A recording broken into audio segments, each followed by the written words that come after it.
নিমিষা বাস স্টপে বাসের জন্য অপেক্ষা করছিল। তখনই সেইখানে সঞ্জনা আসে আর তাকে বলে, আরে নিমিষা, আজও তো এখানে দাঁড়িয়ে আছিস? তোকে কতবার বলেছি আমি তো গাড়িতে করে কলেজে যাই, আর তুই কি না আমার গাড়িতে না যেয়ে এইভাবে বাসের জন্য অপেক্ষা করিস। রোজ রোজ তোদের অত দামি গাড়িতে আমি কলেজে গেলে সবাই আমাকে নিয়ে অনেক কথা বলে। তোর কি এত কথা শুনতে ভালো লাগে? তাও আবার আমার জন্য। তাই আমি চাই না তোর সাথে কলেজে যেতে, আমি বাসেই যাব, কারণ আমরা যে খুবই গরিব। সব সময় তুই একই কথা কেন বলিস বলতো? আমার এগুলো শুনতে কিন্তু একটুও ভালো লাগে না। আর বারবার তুই যদি এমন ভাবে আমাকে অপমানিত করিস, তাহলে আমি সত্যি সত্যি তোর সাথে আর কথা বলবো না। সবাই কি বলে না বলে তাতে আমার কিচ্ছু যায় আসে না। আমি জানি কে আমার প্রকৃত বন্ধু। এখন চল তো, কলেজে দেরি হয়ে যাচ্ছে। আচ্ছা বাবা, আজকের পর থেকে আমি তোর সাথেই কলেজে যাব। এখন মুখটা এমন গোমরা করে না থাকে, একটু হাসি দেখি। তোর হাসিটা যে আমার বড্ড বেশি ভালো লাগে। তুই কেন এমন মুখটা গোমরা করে থাকিস বলতো? নিমিষার কথা শুনে সঞ্জনা হাসতে থাকে। এইভাবে হাসতে হাসতে তারা গাড়িতে করে কলেজে চলে যায়। তখন কলেজের অন্যান্য বন্ধুরা তাদের দুজনকে দেখে হাসতে থাকে আর নিমিষাকে বলতে থাকে, আরে নিমিষা, দেখছি তো তুই দিনে দিনে সঞ্জনার সাথে ভালোই বন্ধুত্ব করছিস। আর কি এমনি এমনি করছিস? আমরা ওসব বুঝি, তুই তো টাকার লোভে করছিস। কারণ সঞ্জনা অনেক বড় লোকের মেয়ে, ও তোকে ভালো মন্দ খাবার আর পোশাক পাশাপাশি ঘুরতেও নিয়ে যেতে পারে। এই যে দেখ, এখন তোর বাসের খরচটা বেঁচে গেল। এত দামি গাড়িতে করে তুই কলেজে আসতে পারিস। কি বলিস তোরা? নিমিষা তাদের এই সব কথা শুনে কাঁদতে কাঁদতে নিজের ক্লাসে চলে যায়। সে তাদের কথার কোনো জবাব দেয় না। এদিকে এই সব কথা শুনে সঞ্জনার অনেক রাগ হয়ে যায়। সে রেগে গিয়ে তাদেরকে বলে, আরে এটা তোরা কি করলি? তোদের জন্য আমার বান্ধবী কান্না করছে। আচ্ছা, তোরা জানিস ও আমার কত প্রকৃত একটা ভালো বন্ধু? আর শোন, আমি তো ওর সাথে সব সময় মিশবো, আর ও আমাদের গাড়িতে উঠবে কি না উঠবে এই কথা আমি তোদেরকে বলবো না। নেক্সট টাইম যদি তোরা আমার সাথে এমনটা করিস বা নিমিষার সাথে, তাহলে আমি কিন্তু প্রিন্সিপাল ম্যামকে বলে দিব। এই কথাটা তোরা মাথায় রাখিস। এরপর সঞ্জনাও ক্লাসে চলে যায়। এইভাবে প্রতিনিয়ত সঞ্জনা নিমিষার পাশে থাকে আর দুজনের বন্ধুত্ব খুব ভালো রূপ নেয়। আর এগুলো দেখে তাদের ক্লাসে সবাই হিংসায় জ্বলতে থাকে। একদিনের ঘটনা, সঞ্জনা নিমিষাকে নিয়ে একটা বড় রেস্টুরেন্টের সামনে দাঁড়ালো। এটা দেখে নিমিষা সঞ্জনাকে বলল, কি সঞ্জনা, আজকে তুই এখানে গাড়ি কেন থামালি? আচ্ছা, আজকে আমরা বাড়িতে না যেয়ে এত বড় রেস্টুরেন্টে কেন এলাম? কারণ আজকে তোর জন্য একটা সারপ্রাইজ রয়েছে। সেই সকাল থেকে এই সারপ্রাইজটা দেওয়ার জন্য তোকে ভুলিয়ে ভালিয়ে এখানে এনেছি। এখন চল তো। তাই নাকি? তো কি এমন সারপ্রাইজ শুনি? সে কি, আজকে তুই নিজের জন্মদিনের কথা নিজেই ভুলে গেলি? আজকে আমি তোর জন্মদিন উপলক্ষে এই বিশাল বড় একটা রেস্টুরেন্ট বুক করেছি। আজকে আমরা এখানে খাবো আর অনেক এনজয় করব, তারপর কেকও কাটবো। শুধু শুধু কেন এত টাকা খরচ করতে গেলি? আর আমার জন্মদিনে কখনোই এত কিছু আমি কোনোদিন আশা করিনি। এগুলো তো শুধু শুধু বাড়তি খরচ। তোর আমার জন্য এত টাকা খরচ করার কোনো প্রয়োজন ছিল না। তুই কেন যে এমনটা করিস আমি কিছুই বুঝি না। আর তোর বুঝতেও হবে না। এখন চল তো, দেরি হয়ে যাচ্ছে। এই সময়টা নষ্ট করা যাবে না। আমরা আজকে অনেক মজা করব, আর আমার টাকার হিসাব তোকে করতে হবে না। এরপর তারা দুজন একসাথে রেস্টুরেন্টে চলে যায় আর ভেতরে ঢুকে তারা অনেক মজা করে। এত সুস্বাদু খাবার খেয়ে নিমিষাও অনেক খুশি হয়। তারপর তারা যার যার বাড়িতে চলে যায়। 2 দিন পর সঞ্জনা নিমিষার বাড়িতে আসে আর তাকে ডেকে বলে, বন্ধুরা, আমাদের আজকের এই গল্পটি তোমাদের কাছে কেমন লাগছে? যদি ভালো লেগে থাকে তাহলে কমেন্ট বক্সে তোমাদের নাম বলে যাও। পরবর্তী গল্পে তোমাদের নাম ব্যবহার করা হবে। নিমিষা, কোথায় গেলি? আজকে অনেক বড় একটা খুশি সংবাদ এনেছি, আর এই খুশি সংবাদটা আমি তোর সাথে ভাগাভাগি করে না নিতে পারা পর্যন্ত একটু শান্ত হতে পারছিলাম না রে। আসলে আমার বিয়ের দিন ঠিক হয়েছে। আমি চাই তুই আমার বিয়েতে আসবি আর আমরা অনেক মজা করব। এই নে ধর আমার বিয়ের কার্ড। হ্যাঁ, আমি অনেক খুশি হয়েছি, কিন্তু তুই রাগ করিস না। আমি অত বড় একটা রেস্টুরেন্টে তোদের বিয়ের দাওয়াত খেতে যেতে পারবো না রে, কারণ ওইখানে যাওয়ার মতো আমার সামর্থ্য নেই। আর তুই এতে রাগ করিস না, বিয়ের পর আমি তোর সাথে অবশ্যই দেখা করব। আচ্ছা, এই কথা বুঝতে পেরেছি, এখন আর কোনো কথা বলবি না, সোজা আমার সাথে যাবি, চল। তো তুই আমাকে কোথায় নিয়ে যাবি এই অবেলায়? ওটা তোকে না ভাবলেও চলবে, এখন চুপচাপ আমার সাথে চল। এরপর সঞ্জনা নিমিষাকে নিয়ে বিশাল বড় এক শপিং মলে চলে যায়। সেখানে গিয়ে সে নিমিষাকে অনেক সুন্দর একটা ড্রেস, জুতা ও যাবতীয় সব জিনিস কিনে দেয়। এরপর সে তাকে বলে, এখন আর কোনো বাহানা করতে পারবি না, এই তো আমি তোকে অনেক দামি ড্রেস, জুতা সবকিছু কিনে দিয়েছি, এগুলো পরেই তুই আমার বিয়েতে আসবি। এখন আমি চললাম, আবার দেখা হবে। এরপর সঞ্জনা বাড়িতে চলে যায়। তখন নিমিষা আরো একটি বিষয় নিয়ে অনেক চিন্তায় ছিল। সে বাড়িতে এসে তার মাকে বলল, মা, নিমিষা তো আমাকে সবকিছু কিনে দিয়েছে, কিন্তু আমি ওর বিয়েতে একটা গিফট কিভাবে দিব? তুমি আমাকে টাকা দিতে পারবে মা? হ্যাঁ পারবো, আমার কাছে মাত্র 500 টাকা আছে, ওই টাকা দিয়ে তুই ওর জন্য একটা কিছু কিনে নিয়ে যাস। সবসময় তো ও তোকে দেয়, কিন্তু আমার মনে হয় আজকে তুই ওকে কিছু কিনে দিবি, তাহলে খুব ভালো হবে। তুমি ওই টাকাটাই বরং আমাকে দাও, আমি 500 টাকা নিয়ে বাজারে গিয়ে দেখি ওর জন্য কোনো সুন্দর একটা কিছু কিনতে পারি কিনা। এরপর নিমিষা টাকা নিয়ে বাজারে চলে যায়, আর বাজার ঘুরে ঘুরে সে খুব সুন্দর একটা ফটো ফ্রেম কিনে আনে, আর সেটাকেই সে তার বন্ধুর বিয়েতে দেবে বলে ঠিক করে। অতঃপর বিয়ের দিন নিমিষা খুব সুন্দর করে তৈরি হয়ে সেই বিয়েতে চলে যায়, কিন্তু দারোয়ান তাকে আটকে দেয় আর বলে, কি কে আপনি? এখানে কি করতে এসেছেন? আপনাকে দেখে তো মনে হচ্ছে না আপনি কোনো বড় লোকের মেয়ে। আসলে এখানে সবাই এসেছে গাড়িতে করে, আর আপনি শুধুমাত্র একটা রিকশায় করে চলে এসেছেন। আমি আপনাকে ভেতরে ঢুকতে দিতে পারবো না। তো আমি যে সঞ্জনার খুব ভালো বন্ধু, ওই আমাকে নেমন্তন্ন করেছে, এই নিন আমার কার্ড। ও আচ্ছা, ঠিক আছে, আচ্ছা আপনি যেতে পারেন। বুঝি না কেন যে এত বড় লোকের বিয়েতে এইসব ছোট লোকদের দাওয়াত করে। নিমিষা দারোয়ানের ব্যবহারে অনেক কষ্ট পেল, কিন্তু সে চুপচাপ সঞ্জনার কাছে চলে গেল। সঞ্জনা খুব সুন্দর করে তৈরি হয়ে বসেছিল। এদিকে বিয়ের অনুষ্ঠানে নিমিষাকে দেখা মাত্রই সঞ্জনার মা ও বাবা অনেক রেগে গেল। তারা সঞ্জনাকে বলল, আরে এই মেয়েকে কে দাওয়াত করেছে? সঞ্জনা, আমি ভেবেছিলাম তুমি শুধুমাত্র ওর সাথে মেলামেশা করো, কিন্তু এখন তো দেখছি তুমি ওকে আরো বেশি করে গুরুত্ব দিচ্ছ। ওকে এখানে ডাকার আগে তোমাকে আমাদের কাছে জিজ্ঞাসা করা উচিত ছিল। একটু পরই বরপক্ষের লোক চলে আসবে, ওরা কি ভাবে বলো তো? তুমি তো আমাদের মান সম্মান বলে কিছুই রাখবে না দেখছি। সঞ্জনা, আমি তোকে আগেই বারণ করেছিলাম, তুই কেন আমাকে ডাকতে গেলি? আমি এখনই চলে যাচ্ছি। না না নিমিষা, তুই কোথাও যাবি না। আজকে যদি আমার বান্ধবী এখান থেকে এক পা এগোয়, তাহলে আমি এই বিয়ে করব না। বাবা, মা, তোমরা ভুলে গেলে সেই দিনের কথা, যেই দিন আমার অ্যাক্সিডেন্ট হয়েছিল। সেই দিন তো তোমরা অনেক দূরে ছিলে, তোমরা সঠিক সময় আসতে পারোনি। সেই দিন আমার বন্ধুরা কোথায় ছিল? সবাই তখন তাকিয়ে তাকিয়ে দেখছিল, কেউ আমাকে সাহায্য করেনি। ওই দিন শুধু একমাত্র নিমিষাই আমাকে সাহায্য করেছিল। আমার গাড়িটা ওই ঠিক করেছিল, আর ওই আমাকে হাসপাতালে নিয়ে গিয়েছিল। তাই তো আজকে আমি তোমাদের সামনে দাঁড়িয়ে আছি। বিপদের সময় যেই বন্ধু সবার আগে এগিয়ে আসে, সেই হলো প্রকৃত বন্ধু, আর ওই আমার একমাত্র প্রকৃত বন্ধু। সঞ্জনার কথা শুনে সেখানে উপস্থিত থাকা সবাই অনেক মন খারাপ করে। তারা তাদের ভুল বুঝতে পারে। সঞ্জনার মা ও বাবা নিমিষার কাছে ক্ষমা চেয়ে নেয়। এরপর থেকে সবাই তার সাথে ভালো আচরণ করতে থাকে। এভাবেই তাদের বন্ধুত্ব অটুট থাকে। ছোট্ট বন্ধুরা, আমাদের আজকের এই গল্পটি তোমাদের কাছে কেমন লেগেছে? যদি ভালো লেগে থাকে তাহলে এখন একটা লাইক দিয়ে আমাদের চ্যানেলটিকে সাবস্ক্রাইব করে দাও। ধন্যবাদ। দাদুর সোনা ও রূপার নদী। কমলাপুর নামক এক গ্রামে মিনু তার সৎ মা ও তার সৎ বোনের সাথে বসবাস করত। কয়েকদিন আগেই মিনুর বাবা মারা যায়, আর এরপর থেকে মিনুর উপর নেমে আসে দুঃখের ছায়া। মিনু সৎ মা ও তার সৎ বোন তার সাথে খুবই খারাপ আচরণ করতে শুরু করে। এতে মিনুর মন সব সময় খারাপ থাকে। এমনই একদিন মিনুর সৎ মা মিনুকে বলে, কি তুই এখানে বসে এখনো বই পড়ছিস? বলি ঘরের কাজগুলো কে করবে শুনি? তোর জন্যই আজকে আমাদের এই অবস্থা। যেই দিন তোর বাবা অফিসের কাজের জন্য বাইরে গেছিল সেদিন তো তোর মুখ দেখে গিয়েছিল, তাই তো তাকে আর আমি ফিরে পাইনি। এইভাবে তুই তোর মাকেও খেয়েছিস, আর এখন আমাদের কি দিন নেমে এসেছে। এত অভাবের সংসার আমার আর ভালো লাগে না। এর মধ্যে আবার তোকে পড়াশোনা করাতে পারবো না আমি।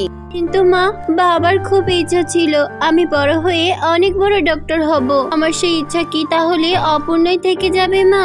আমি ঘরে সব কাজ শেষ করে তারপর না হয় পড়বো। তবুও তুমি আমার পড়াশোনা বন্ধ করো না মা, দয়া করো। আমি যখন একবার বলেছি তোর পেছনে 1 টাকাও খরচ করতে পারবো না, তার মানে কোনো কিছুর বিনিময়ে আমি তোর পেছনে টাকা খরচ করতে পারবো না। এখন যেটা বলেছি সেটা কর। আমার মেয়েকে দেখেছিস কত সুন্দর আর লেখাপড়ায় কত ভালো। আমার মেয়েকে তো আমি ডক্টর বানাবো আর ওর সকল ইচ্ছা পূরণ করব। আর তুই হলি এই ঘরের কাজের মেয়ে। মিনু নিজের সৎ মায়ের কথা শুনে অনেক কষ্ট পায়। এরপর সে কাঁদতে কাঁদতে তার ঘরে চলে যায়। এইভাবেই দিন কাটতে থাকে।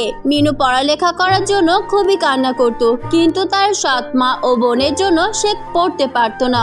অপরদিকে মিনুর সৎ বোন মিতা মায়ের থেকে টাকা নিয়ে সেগুলো পার্টি করে নষ্ট করত। সে একটুও পড়াশোনা করত না। এই ঘটনা মিনু জানতে পেরে তার সৎ বোনকে বলে, মিতা, তুমি এইভাবে টাকা নষ্ট করো না। আজকে অর্থের অভাবে আমি পড়ালেখা করতে পারছি না, আর তুমি সেই অর্থগুলো এইভাবে নষ্ট করছো। এটা করা একদমই উচিত নয়। আর তুমি যেই বাইরের খাবারগুলো খাচ্ছ, এতে তোমার শরীর ও পেট দুটোই খারাপ হবে। তখন কি হবে বলো? এমনিতেই বাবা নেই, মায়ের কতটা কষ্ট হয় তুমি তো একটু বোঝার চেষ্টা করো বোন। তোর থেকে জ্ঞান চেয়েছি আমি? তুই কোথাকার কে যে তুই আমাকে জ্ঞান দিতে এসেছিস? তোর মতো চাকরানির জ্ঞান আমি কখনোই গ্রহণ করব না। মা, ও মা, তুমি কোথায়? তাড়াতাড়ি এসো। তোমার মেয়ে সাহস কত বড় দেখো। ও আমাকে জ্ঞান দিতে এসেছে। ও আমাকে পড়ালেখা করতে বারণ করছে। নিজে পড়বে না, আমাকেও পড়তে দেবে না। মা, তার ডাক শুনে তার মা ছুটে সেখানে আসে, আর এই সব কথা শুনে প্রচন্ড আকারে রেগে যায়। সে রেগে গিয়ে মিনুকে মারতে থাকে। তখন মিনু কাঁদতে কাঁদতে বলে, হ্যাঁ, আমি তো ওকে ভালোর জন্যই বললাম, আর ও যেটা বলছে সেটা মিথ্যা কথা। মা, তুমি বিশ্বাস করো, আমি এগুলো কিছুই বলিনি। আমিও চাই ও পড়ালেখা করে অনেক বড় হোক। ছোট্ট বন্ধুরা, আমাদের আজকের এই গল্পটি তোমাদের কাছে কেমন লাগছে? যদি ভালো লেগে থাকে তাহলে কমেন্ট বক্সে তোমাদের নাম বলে যাও। পরবর্তী গল্পে তোমাদের নাম ব্যবহার করা হবে। তার মানে তুই কি বলতে চাইছিস আমি মাকে মিথ্যা কথা বলেছি? দেখেছো মা, ও আমাকে কেমন ভাবে তোমার চোখে মিথ্যাবাদী বানাচ্ছে। ও একটু ভালো না। আমাদের মধ্যে এইভাবে ও দ্বন্দ্ব সৃষ্টি করবে। ওকে এই বাড়ি থেকে বের করে দাও মা, নইলে খুব খারাপ হয়ে যাবে। হ্যাঁ, তুই ঠিকই বলেছিস। ও আসলেই আমাদের দুজনের মধ্যে একটা ঝামেলা সৃষ্টি করবে। এই, আজকের মতো তোকে অনেক মেরেছি। এরপর থেকে যদি ফের আর কখনোই আমার মেয়ের কোনো ব্যাপারে তুই নাক গলাতে আসিস, তাহলে সেই দিনই তোর শেষ দিন হবে। এখনো তো ন্যাকামি না করে যা বাজারে গিয়ে আমার মেয়ের জন্য সবথেকে বড় সাইজের পিৎজাটা কিনে আন, কারণ আজকে যে রান্না করেছি ওগুলো ও খাবে না। মিনু কান্না মুছে চলে যায় বাজারে। এরপর সে পিৎজা নিয়ে বাড়িতে ফিরছিল। তখনই রাস্তায় সে একটা বই পড়ে থাকতে দেখে। মিনু সেই বইটিকে কাজের বই ভেবে বাড়িতে নিয়ে আসে। এরপর রাতে মিনু সেই বইটি খুলে পড়তে থাকে। তখন মিনু দেখতে পায় সেই বইয়ে সব জাদুর জিনিস লেখা। মিনু সেই বইয়ে দুটো জাদুর নদীর কথা জানতে পারে। অতঃপর পরের দিন সে কাজ শেষ করে সেই জাদুর নদী খুঁজতে জঙ্গলের উদ্দেশ্যে রওনা হয়, কারণ সেই বইটিতে জাদুর নদীর ব্যাপারে সব ঠিকানা দেওয়া ছিল। সেই ঠিকানা পড়ে পড়ে মিনু চলে যায় জাদুর নদীর কাছে। সেইখানে গিয়ে সে পাশাপাশি দুটো সোনা ও রূপার নদী দেখতে পায়। এটা দেখে মিনু অনেক খুশি হয়ে যায়। তখন সেই জাদুর নদী থেকে সোনার নদী মিনুকে বলে, মিনু, আমার জাদুর নদীতে তোমাকে স্বাগতম। আমি হলাম জাদুর সোনার নদী। আমার নদীতে পাবে তুমি সোনা, হীরা, মণিমুক্ত সবকিছু। তুমি আমার নদীর সাহায্যে বিলাসবহুল জীবন যাপন করতে পারবে। তুমি তোমার জীবনের সকল ইচ্ছাগুলো আমার দ্বারা পূরণ করতে পারবে। আর এই সবকিছু করার জন্য তোমাকে এক পরীকে মারতে হবে, তবেই তুমি এই জীবন পাবে। না না, আমি এক পরীকে হত্যা করতে পারবো না, কারণ একটা পরীর জীবনের বিনিময়ে আমি এত বিলাসবহুল জীবন চাই না। এতটুকু বলে মিনু মন খারাপ করে। তখন পাশে থেকে রূপার নদী মিনুকে বলে ওঠে, মিনু, তুমি আমার নদীতে প্রবেশ করো, তাহলে তুমি পাবে তোমার জীবনের সকল ইচ্ছাগুলো পূরণ করতে। আর হ্যাঁ, তুমি সাধারণভাবে জীবনযাপন করতে পারবে, তোমার জীবনের কোনো অভাবই থাকবে না। কিন্তু এর জন্য তোমাকে আমার নদীতে প্রবেশ করে এক বৃদ্ধ বুড়িকে সাহায্য করতে হবে। বুড়িটি খুবই অসহায়। তুমি কি পারবে ওই বুড়িকে সাহায্য করতে? তাহলেই তুমি তোমার জীবনের সকল ইচ্ছাগুলো পূরণ করতে পারবে। তুমি পড়াশোনা করার যাবতীয় খরচও পাবে। মিনু তখন আগে পিছে কিছু না ভেবে ওই রূপার নদীর কথায় রাজি হয়ে যায়। এরপর সে সেই রূপার নদীতে নেমে পড়ে। সাথে সাথে মিনু এক অন্য জগতে চলে আসে আর তার সামনে বসে থাকে এক বৃদ্ধ বুড়ি। তখন মিনু খুশি হয়ে সেই বুড়ির কাছে যায় আর তাকে বলে, মা, আমি আপনাকে কিভাবে সাহায্য করতে পারি? আমি শুনেছি আপনি খুবই অসহায়, তাই তো আমি আপনাকে সাহায্য করতে এলাম। কারণ আমার মা বাবা আমাকে সবসময় শিখিয়েছেন সবসময় বিপদগ্রস্ত মানুষদেরকে আগে সাহায্য করবে। তোমার কথা শুনে খুব ভালো লাগলো বেটি। আজ পর্যন্ত কেউ তোমার মতো আসেনি আমার কাছে। সবাই লোভ করে ওই পরীকে মারতে প্রথম নদীতে চলে গেছিল, তাই তো ওরা বেশি লোভ করতে যে সবকিছুই হারিয়ে ফেলে। আর আজ তুমি আমায় সাহায্য করতে এলে। আসলে আমি একটা পরী, আর আজ আমি তোমায় অনেক কিছু দেব। তোমার আর কোনো কিছুরই অভাব থাকবে না। এতটুকু বলতে না বলতেই সেই বৃদ্ধ বুড়ি খুবই সুন্দর একটা পরীতে রূপ নেয়। এরপর সে মিনুকে অনেকগুলো হীরা মণিমুক্ত জহরত উপহার দেয়। সেগুলো নিয়ে মিনু খুশি মনে আবারও উপরে চলে আসে। এরপর সে সেগুলো বিক্রি করে আলাদাভাবে নিজের জন্য খুবই সুন্দর একটা বাড়ি কেনে। আর সেই বাড়ির মধ্যে লেখাপড়া করে তার বাকিটা জীবন হাসি আনন্দে কাটাতে থাকে। সে আর কখনোই তার সৎ মা ও সৎ বোনের কাছে ফিরে যায় না। এইভাবেই তার জীবন হাসি আনন্দে কাটাতে থাকে। বন্ধুরা, আমাদের আজকের এই গল্পটি তোমাদের কাছে কেমন লেগেছে? যদি ভালো লেগে থাকে তাহলে লাইক, কমেন্ট, শেয়ার করতে ভুলো না কিন্তু।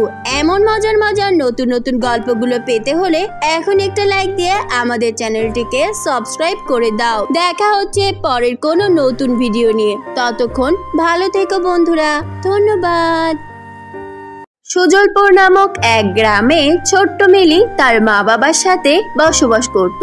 মিলির মনে অনেক দুঃখ ছিল, কারণ তার মা বাবা তার ছোট ছোট ইচ্ছাগুলো পূরণ করতে পারতো না। মিলির বাবা অন্যের জমিতে চাষাবাদ করত, আর এ থেকে যে সামান্য পরিমাণ অর্থ পেত তা দিয়ে কোনো মতে তার সংসার চলতো। একদিন মিলি তার মাকে বলে, আমার জামাটা ছিঁড়ে গেছে। ছেঁড়া জামা পরে আমি বন্ধুদের সাথে বাইরে খেলতে গিয়েছিলাম। ওরা আমাকে নিয়ে অনেক হাসি তামাশা করেছে। মা, আমাকে একটা নতুন জামা কিনে দাও না মা। আরে, আমাদের নুন আনতে পান্তা ফুরায়, এরই মধ্যে তোর জামা কিনে দেব কোথা থেকে মা? তুই একটু বোঝার চেষ্টা কর। সব সময় তোমরা আমার সাথে এমনটা করো, কিন্তু আমার যে সবার সাথে চলতে হয়। আমার বন্ধু বান্ধব আমাকে নিয়ে মজা করে, আমার একটুও ভালো লাগে না। এভাবে মিলি কান্না করতে থাকে। তখনই তার বাবা সেখানে আসে আর বলে, কি, আমার মিলিমা কান্না করছে কেন? মা মিলি, তোর কি হয়েছে? তোর মা নিশ্চয় তোকে আবারও বকেছে, তাই না? আগো, আমি ওকে বকিনি। মেয়েটা আবার নতুন বায়না শুরু করেছে। ওর জামা নাকি ছিঁড়ে গেছে। রোজ রোজ ওর জন্য নতুন নতুন আবদার আমরা কিভাবে পূরণ করব? কিন্তু ও না কথাটা শুনতে একটু পছন্দ করে না। যখনই ওকে বোঝানোর চেষ্টা করি তখনই আরো বেশি কান্না করে। মেয়েটাকে নিয়ে আর পারি না। আমার একমাত্র মেয়ে জামা চেয়েছে আর তুমি কিনা ওকে না বলেছো? এটা তুমি কি করেছো? মা মিলি, আমার কাছে এসো। আজকে রাত্রেই আমি তোমার জন্য জামা নিয়ে আসবো। বাবার কথায় মিলি অনেকটা খুশি হয়। সে খুশি মনে বলে, বাবা, তুমি সত্যি বলছো? আমার জন্য নতুন জামা আনবে? আমার ভালো বাবা। হ্যাঁ মা, আমি তোমার জন্য নতুন জামা আনবো। এখন তুমি বাইরে খেলতে যাও। মিলি খুশি মনে তার বাবার কথা শুনে বাইরে খেলতে চলে যায়। তখন মিলির মা তার বাবাকে বলে, অমনি মেয়েটাকে মিথ্যা আশ্বাস দিলে বিল্লির বাবা এখন কি করবে? ও তো রাত্রে জামার জন্য আবারও কান্না করবে। পারবে ওকে জামা কিনে দিতে? যেটা পারবে না সেটা শুধু শুধু কেন বললে? তুমি চিন্তা করো না, আমি জমিদারের মশাইয়ের কাছে থেকে অনেক টাকা পাই, কারণ গত মাসেও তিনি আমার টাকাটা ভালোভাবে পরিশোধ করেনি। সারা দিন রাত আমি তার খেতে কাজ করি, উনি আমার সাথে এমনটা করতে পারে না। আমি ওনার থেকে টাকা নিয়েই আমার মেয়েটার জামা কিনে দেব। তুমি আছো জমিদারের টাকার আশায়, আমার মনে হয় না তিনি তোমার টাকা পরিশোধ করবে, আবারও তিনি তোমাকে ঘুরিয়ে যাবেন। এবার যদি তিনি আমার সাথে এমনটা করেন তবে আমি তার খেতে আর কাজই করব না। এমনটা বলেই মিলির বাবা ঘর থেকে বেরিয়ে জমিদারের বাড়ির উদ্দেশ্যে রওনা দেয়। তখন মিলির মা অনেকটাই চিন্তায় পড়ে যায়। এদিকে সন্ধ্যা নামতে না নামতেই মিলির বায়না আরো বাড়তে থাকে। ও মা, বাবা কখন আসবে আমার জামা নিয়ে? বাবা তো এখনো এলো না, আমার নতুন জামা আমি কখন পরবো? তুই আছিস তোর জামা নিয়ে, এদিকে আমার খুব চিন্তা হচ্ছে। না জানি তোর বাবা জমিদারের উপর রাগ করে কাজটাই ছেড়ে দিল, তবে তো আমাদের নুন ভাতও জুটবে না, আমরা তো না খেয়ে মরবো রে। ফোনে মিলির বাবা আনমনা হয়ে ঘরে প্রবেশ করে। এটা দেখে মিলির মা বলে, কি গো, তোমার কি হয়েছে? এত মন খারাপ করে আসছো কেন? নিশ্চয় জমিদার তোমাকে টাকা দেয়নি, তাই না? তুমি ঠিকই বলেছিলে মিলির মা, জমিদার মশাই আমাকে টাকা দেননি, আর আমি রেগে মেগে কাজটাই ছেড়ে দিয়ে এসেছি। এখন আমি অন্য জায়গায় কাজ খুঁজবো আর আমার মেয়ের সব আবদার পূরণ করব। বাবা, তার মানে তুমি আমার জামা কিনে আনোনি, তাই তো? আমি কত আশা নিয়ে বসেছিলাম তুমি আমার জামা আনবে, আর আমি নতুন জামা পরে আমার বন্ধুদের দেখাবো। মিলির কথায় তার বাবার আরো বেশি মন খারাপ হয়। এদিকে মিলি কান্না করতে করতে সেই রাতে ঘুমিয়ে পড়ে। পরের দিন ভোর হতে না হতেই মিলি মন খারাপ করে বাড়ি থেকে বেরিয়ে যায়, আর এভাবে সে হাঁটতে থাকে। হাঁটতে হাঁটতে মিলি গভীর জঙ্গলে গিয়ে পৌঁছায়, আর এক কোণে মন খারাপ করে বসে থাকে। তার এই মন খারাপ করা দেখে সেখানে একটা পরী প্রকট হয় আর মিলিকে বলে, এই মেয়ে, তোমার কি হয়েছে? তুমি এখানে বসে এভাবে মন খারাপ করে আছো কেন? তুমি জানো না এই জঙ্গলটা বেশি ভালো না? এই জঙ্গলে সচরাচর কোনো মানুষ আসতে পারে না। আসলে আমি বুঝতে পারিনি পরি, আমার ভুল হয়ে গেছে। আমার মনটা এত বেশি খারাপ ছিল যে আমি কোথায় এসেছি সেটাও জানি না। আমি রূপকথার গল্পে পরীদের ব্যাপারে শুনেছি, কিন্তু সত্যি সত্যি যে পরী আছে এটা আমার জানা ছিল না। তারপর পরী তার জাদু শক্তি দ্বারা মিলির সব দুঃখ কষ্টের কথা সে জানতে পেরে যায়। তারপর সে একটা পরিকল্পনা করে। পরিকল্পনা মতো পরীটি মিলিকে বলে, আচ্ছা, তুমি যখন এখানে চলে এসেছো তবে তুমি কি আমাকে একটা কাজ করে দিতে পারবে?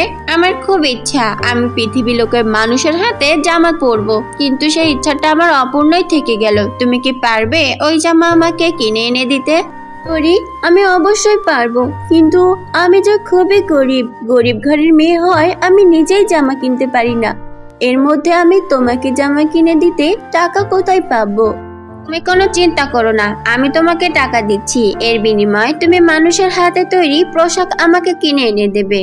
তারপর পরে মিলিকে অনেকগুলো টাকা দেয়। মিলি সেই টাকাগুলো নিয়ে একটা দোকানে যায় আর অনেকগুলো সুন্দর সুন্দর ড্রেস কিনে নিয়ে আবারও পরীর কাছে ফিরে আসে, আর সেই ড্রেসগুলো পরীকে দিয়ে বলে, পরি, আপনার জন্য যে ড্রেসগুলোর কথা বলেছিলেন সবগুলো কেনার পরও আমার কাছে অবশিষ্ট টাকা থেকে গেছে, এই টাকাগুলো আপনি নিন।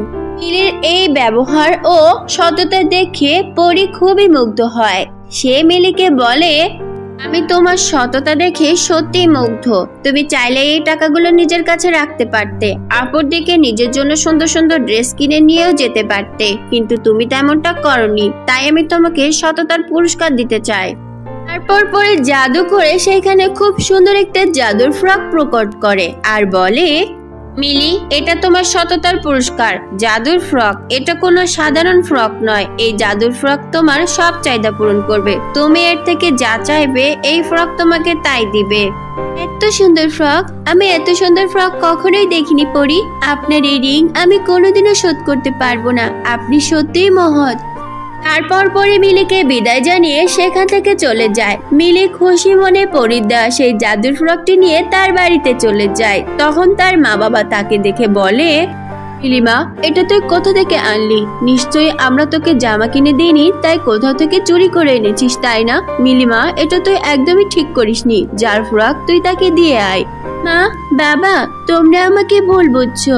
আমরা গরিব হতে পারি, কিন্তু আমি কখনোই তোমাদের থেকে এমন শিক্ষায় বড় হইনি যে কারোর থেকে না বলে এই জিনিস নিয়ে চলে আসবো। তাহলে নীলিমা, এই ফ্রক তুই কোথায় পেলি? এত সুন্দর ফ্রকের তো অনেক দাম হবে, এটা তো কেনার সামর্থ্য আমাদের নেই। তারপর মিলি একে একে সব ঘটনা তার বাবা মাকে খুলে বলে। সব শুনে তার বাবা মা অনেক অবাক হয়ে যায় আর বলে, এটা কোনোভাবেই সম্ভব নয়, কারণ একটা জামা কিভাবে আমাদের সকলের ইচ্ছা পূরণ করতে পারে? বাবা মা, এখনই এর প্রমাণ হয়ে যাবে। হে জাদুর জামা, আমি চাই আমাদের এই ভাঙা কুঁড়ে ঘরটিকে তুমি বিশাল বড় একটা খুব সুন্দর বাড়িতে রূপান্তরিত করে দাও। মিলির কথা বলার সাথে সাথে তাদের সেই ভাঙা কুঁড়ে ঘরটি বিশাল আকৃতি খুব সুন্দর একটা বাড়িতে পরিণত হয়। এরপর মিলের মা ও বাবা বিশ্বাস করে যে এটা সত্যি সত্যি কোনো সাধারণ ফ্রক নয়, এটা হলো পরীর দেওয়া জাদুর ফ্রক। তারপর থেকে তাদের সব অভাবগুলো কেটে যায়। তাদের যখন যেটার প্রয়োজন হতো তারা সেই জাদু ফ্রকের থেকে চেয়ে নিত। এভাবে তারা সুখে শান্তিতে তাদের বাকিটা জীবন কাটাতে থাকে। কৃষ্ণপুর নামের এক গ্রামে জমিদারের একটা অহংকারী বদমেজাজি মেয়ে ছিল। ওর নাম ছিল চৈতি। চৈতি সবার সঙ্গে দুর্ব্যবহার করত আর সবার কাছে টাকার অহংকার দেখাতো। বড় ছোট কাউকেই সম্মান করত না, সবার সঙ্গে সব সময় বেয়াদবি করত। চৈতি খুবই অহংকারী আর রাগী মেয়ে ছিল।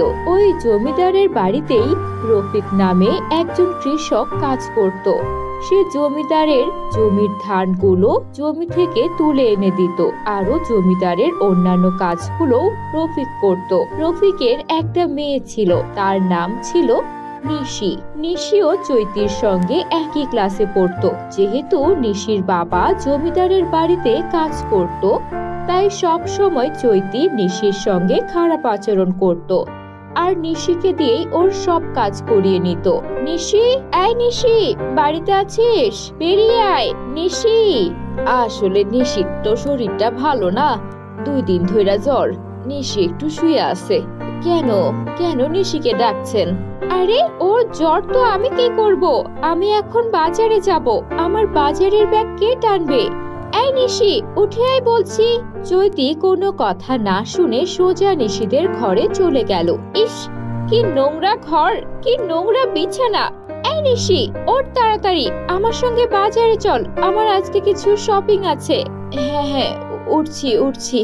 হ্যাঁ হ্যাঁ, তাড়াতাড়ি ওঠ, আমি বাইরে অপেক্ষা করছি।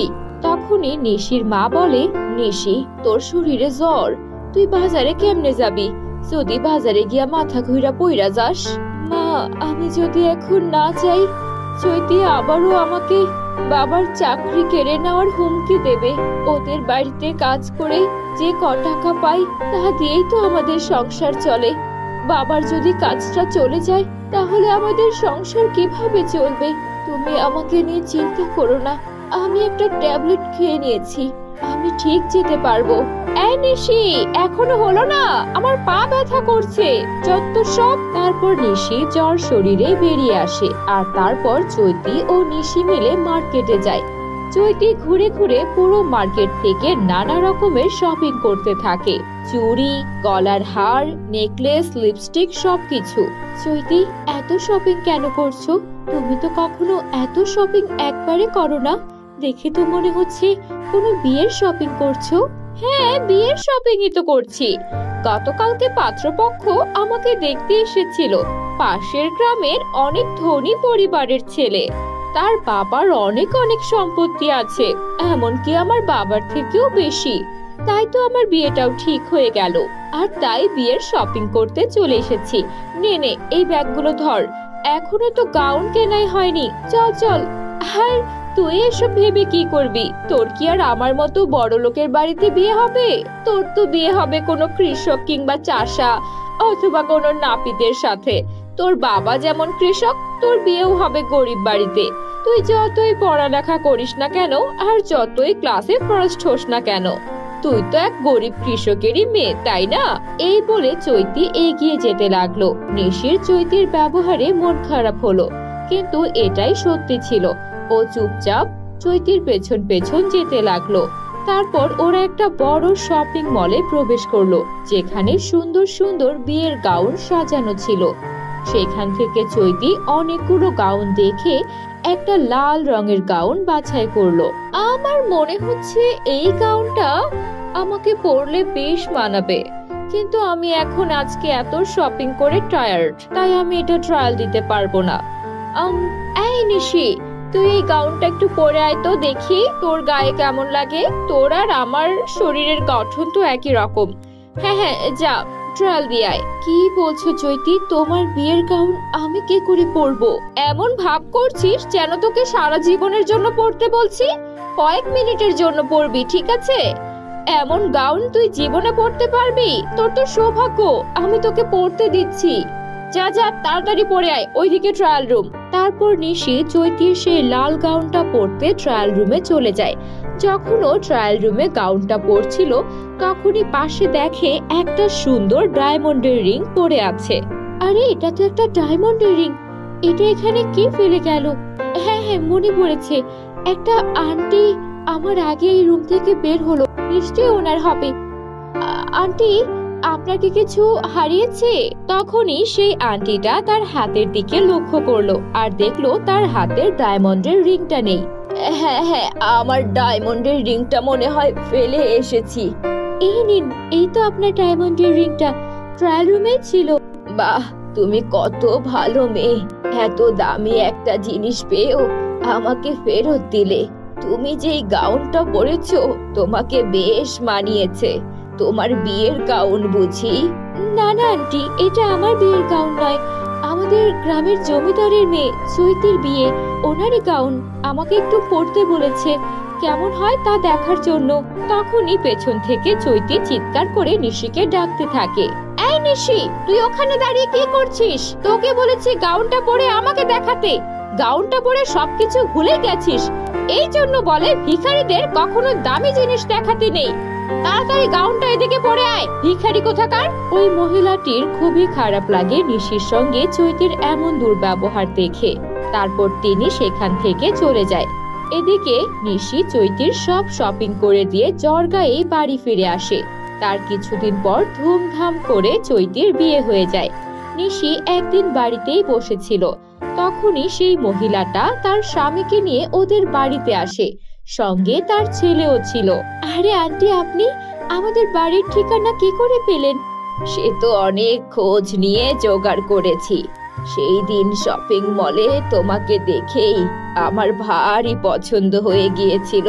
কি মিষ্টি লক্ষ্মী মেয়ে। তোমার ব্যাপারে খবর নিয়ে জানলাম তুমি আমাদের গ্রামের সবচেয়ে মেধাবী শিক্ষার্থী, সব সময় ক্লাসে ফার্স্ট হও। আমার ছেলেরও অনেক মেধা, ও শহরে অনেক বড় ইঞ্জিনিয়ার। তাই আমার ইচ্ছে ছিল একটা ভালো মেয়ে দেখে বিয়ে করানোর। তোমার মতো ভালো মেয়ে এই গ্রামে আর একটাও নেই। নিশির বাবা মা কিছুই বুঝে উঠতে পারছিল না কি হচ্ছে এসব। আপনি এসব কি কইতাছেন? আপনারা তো অনেক ধনী মানুষ, আর আমরা সামান্য কৃষক। তাতে কি হয়েছে? ধনী গরিব দিয়ে মানুষ চেনা যায় না। আমার একটা ভালো মনের মেয়ে চাই, তাই আপনাদের মেয়ের সাথে আমার ছেলের বিয়ের সম্বন্ধ করতে এসেছি। নিশির বাবা মা এটা শুনে অনেক খুশি হয়, আর তারপর সেই মহিলার ছেলে রাহুলের সাথে নিশির বিয়ে ঠিক হয়ে যায়, আর ধুমধাম করে ওদের বিয়ের আয়োজন করা হয়। বিয়েতে জমিদার ও তার পরিবারকেও দাওয়াত দেওয়া হয়। চৈতি সেই বিয়ে বাড়িতে এসে এত বড় আয়োজন দেখে অবাক হয়ে যায়। তখনই সেই মহিলা নিশির শাশুড়ি চৈতিকে দেখতে পায় আর ডেকে বলে, এই যে মেয়ে, সেদিন শপিং মলে টাকার অহংকার দেখিয়ে আমার বৌমার সঙ্গে কত খারাপ আচরণ করছিলে। তোমার বিয়ের গাউনের দাম কত? 2 লক্ষ টাকা। আমার বৌমার বিয়ের গাউন 5 লক্ষ টাকা। এই জন্য কখনো টাকার অহংকার করতে নেই। আমার বৌমা তোমার থেকেও এখন অনেক ধনী। এভাবেই নিশি একটা বড়লোক বাড়িতে বিয়ে করে ফেলে আর পরবর্তী জীবন সুখে শান্তিতে কাটাতে থাকে।